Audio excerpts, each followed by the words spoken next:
Welcome back to Sheenu's channel. ഇന്നത്തെ video ഒരു toffee പായസമാണ് ഞാൻ ഉണ്ടാക്കുന്നത്. കാരമൽ സേമിയ പായസമാണ്. അപ്പം അതുണ്ടാക്കാൻ വേണ്ടിയിട്ട് ഞാൻ 3 പാക്കറ്റ് പാലാണ് എടുത്തിട്ടുള്ളത്. ആ പാലിലേക്ക് 1 ലിറ്റർ വെള്ളം കൂടെ ഒഴിച്ചിട്ടുണ്ട്. ഇനി പാലിലുണ്ടാക്കണമെങ്കിൽ നിങ്ങൾക്ക് പാലിലുണ്ടാക്കാം, വെള്ളം കൂടി ഒഴിച്ചാലാണ് അതൊരു ടേസ്റ്റ് ഉണ്ടാവുള്ളൂ. അപ്പോൾ അത് പാൽ ഞാൻ തിളപ്പിക്കാൻ വെച്ചിട്ടുണ്ട്. ഇനി ഒരു പാൻ സ്റ്റൗവിൽ വെച്ചിട്ട് അതിലേക്ക് ഒരു 2 ടേബിൾ സ്പൂൺ നെയ്യ് ചേർത്തിട്ട് അതിലോട്ട് 1 പാക്കറ്റ് സേമിയയാണ് ഞാൻ എടുത്തിട്ടുള്ളത്. റോസ്റ്റഡ് സേമിയ ആയാലും നമ്മളൊന്നും കൂടെ ഒന്ന് റോസ്റ്റ് ആക്കി എടുക്കണം കേട്ടോ. ഇത് നന്നായിട്ടൊന്ന് റോസ്റ്റായി വരുന്ന വരെ നമുക്ക് വെയിറ്റ് ചെയ്യാം. അപ്പോൾ ഞാൻ ഒരു ബർണറിൽ സേമിയ റോസ്റ്റ് ചെയ്തെടുക്കുന്നുണ്ട്. അടുത്ത ബർണറിൽ ഞാൻ പാലും തിളപ്പിക്കാൻ വെച്ചിട്ടുണ്ട് കേട്ടോ. രണ്ടും ഇടയ്ക്കിടയ്ക്ക് ഇളക്കി കൊടുക്കണം. ഇപ്പോൾ നമ്മുടെ സേമിയ റോസ്റ്റായി വന്നിട്ടുണ്ട് കേട്ടോ. നമുക്ക് സ്റ്റൗ ഓഫ് ചെയ്യാം. മറ്റേ ബർണറിൽ നമ്മൾ പാല് തിളപ്പിക്കാൻ വെച്ചിട്ടുണ്ടായിരുന്നല്ലോ, അത് തിളച്ച് വന്നിട്ടുണ്ട്.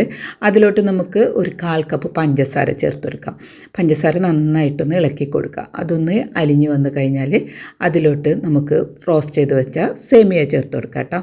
സേമിയ ചേർത്ത് കൊടുത്തിട്ട് ഇനി ആ പാലിൽ ആ സേമിയ ഒന്ന് കുക്കായി വരട്ടെ. അപ്പോഴേക്കും നമുക്ക് ഇതിലോട്ട് ഒരു ടോഫി ഉണ്ടാക്കിയെടുക്കണം. അപ്പോൾ ഒരു പാൻ സ്റ്റൗവിൽ വെച്ചിട്ട് അതിലോട്ട് 4 ടേബിൾ സ്പൂൺ പഞ്ചസാരയാണ് ഞാൻ എടുത്തിട്ടുണ്ടായിരുന്നത്. അത് ഇതുപോലെ ഇങ്ങനെ വിതറിയിട്ട് കൊടുക്കുക. എന്നിട്ട് ലോ ഫ്ലെയിമിൽ വെച്ചിട്ട് നമ്മൾ കാരമൽ തയ്യാറാക്കി എടുക്കുക കേട്ടോ. ഇപ്പം നമ്മുടെ അതൊക്കെ നലിഞ്ഞ് കാരമൽ തയ്യാറായി വന്നിട്ട് ഒരു ചെറിയൊരു ഗോൾഡൻ കളറായി വന്നു കഴിഞ്ഞാൽ അതിലോട്ട് ഒരു 1/2 കപ്പ് മിൽക്ക് മെയ്ഡും കൂടെ ഒഴിച്ച് കൊടുക്കുക. മിൽക്ക് മെയ്ഡ് ഒഴിച്ച് കൊടുക്കുമ്പോൾ ഇതുപോലൊക്കെ നിങ്ങൾക്ക് കട്ടായിട്ട് വരുന്നതൊക്കെ കാണട്ടെ. അതൊന്നും കുഴപ്പമില്ല, അതൊക്കെ ഒന്ന് അലിഞ്ഞ് വരും. ഒരു ലോ ഫ്ലെയിമിൽ ഇട്ട് കൊടുത്താൽ മതി കേട്ടോ. ഇനി അതിലോട്ട് ഒരു 1/4 കപ്പ് പാലും കൂടെ ചേർത്ത് കൊടുക്കുക. ഇനി അതൊന്ന് ടോഫി ആയിട്ട് വരട്ടെ. അപ്പോഴേക്കും നമ്മുടെ പാലും സേമിയയും ഒക്കെ ഒന്ന് കമ്പൈനായി വരുന്നുണ്ട്. നന്നായിട്ട് കമ്പൈനായി വന്നു കഴിഞ്ഞാൽ അതിലോട്ട് നമ്മളിപ്പോൾ ഉണ്ടാക്കി വെച്ച ടോഫിയാണ് കേട്ടോ ഇപ്പോൾ റെഡി ആയിട്ടുള്ളത്. അത് ഇതിലോട്ട് ഒഴിച്ചു കൊടുക്കാം കേട്ടോ.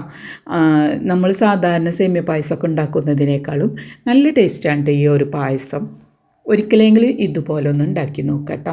ഉണ്ടാക്കുന്നവരൊക്കെ ഉണ്ടാവും, എന്നാൽ ഉണ്ടാക്കാത്തവരുണ്ടെങ്കിൽ ഇതുപോലെ ഒന്ന് ചെയ്ത് നോക്കുക. നല്ല അടിപൊളി ടേസ്റ്റാണ്. ഇനി നമുക്ക് സ്റ്റൗ ഓഫ് ചെയ്യാം കേട്ടോ. ഇനി ഇതൊന്ന് നമുക്ക് നെയ്യിൽ കുറച്ച് കാഷ്യൂസും റൈസിൻസൊക്കെ റോസ്റ്റ് ചെയ്തിട്ട് ഇതിലേക്ക് ഒഴിച്ചു കൊടുക്കാം കേട്ടോ. ഞാനിപ്പം റൈസിൻസ് ചേർക്കണില്ല, നട്ട്സ് മാത്രമേ ചേർക്കണുള്ളൂ കേട്ടോ.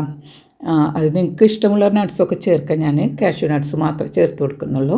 അപ്പം നെയ്യിലത് വറുത്തിട്ട് ഇതിലേക്ക് ഒഴിച്ചു കൊടുക്കുന്നുണ്ട്. അപ്പോൾ ഇതുപോലെ തയ്യാറാക്കാത്തവരുണ്ടെങ്കിൽ ഒരിക്കലെങ്കിലും ഇതുപോലെ ഒന്ന് തയ്യാറാക്കിട്ടോ. നല്ല ടേസ്റ്റാണ്. പിന്നെ എൻ്റെ ഒരു വീഡിയോ നിങ്ങൾക്ക് ഇഷ്ടപ്പെട്ടിട്ടുണ്ടെങ്കിൽ ലൈക്ക് ചെയ്യാനും ഷെയർ ചെയ്യാനും കമൻറ്റ് ചെയ്യാനൊന്നും ആരും മടി കാണിക്കരുത് കേട്ടോ. നിങ്ങളുടെ ലൈക്കും കമൻസൊക്കെ കാണുമ്പോഴാണ് എൻ്റെ ഈ വീഡിയോ മറ്റുള്ളവർക്ക് കാണാനൊക്കെ ഒരു പ്രചോദനം ഉണ്ടാവുള്ളൂ. അപ്പം അത് ആരും മറക്കരുത്.